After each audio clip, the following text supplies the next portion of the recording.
শনিবার Indian bank employees union Asansol জোনের 12তম সম্মেলনের উদ্বোধন উপলক্ষে দুর্গাপুরের সৃজনী প্রেক্ষাগৃহে একটি সম্মেলন অনুষ্ঠিত হয়। আজকের এই সভা থেকে রাষ্ট্রায়ত্ত ব্যাংকের সংযুক্তিকরণ, বেসরকারীকরণের প্রতিবাদ জানানো হয়।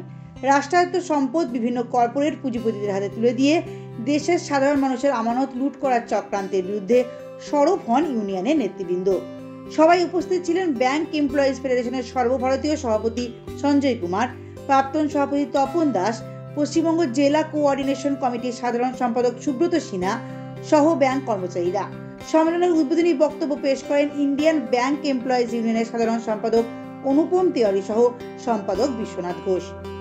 কেন্দ্র সরকার সাধারণ মানুষের কথা না ভেবে পুঁজিপতিদের স্বার্থে রাষ্ট্রায়ত্ত ব্যাংক ব্যবস্থা সংযুক্তিকরণের নামে বেসরকারি হাতে তুলে দিতে চাইছে।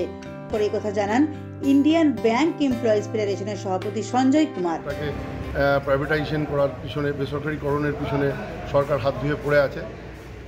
তারকে রোখার আন্দোলন করা, আগে পরবর্তী কর্মপন্থা তৈরি করা এবং দীর্ঘদিন ধরে কোনো নিয়োগ নেই,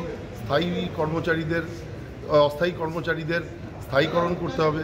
স্থায়ী কর্মচারীরও নিয়োগ আরও বেশি করে বাড়াতে হবে। বিভিন্ন শ্রম ইস্যুতে সরকার বিভিন্ন রকম রিফর্মস আনতে চাইছেন। তো সেই সমস্ত রিফর্মসগুলোর এগেনস্টে আমরা চাই যে ব্যাংক শিল্পটা যেন বাঁচিয়ে রাখা হয়। এই দিনই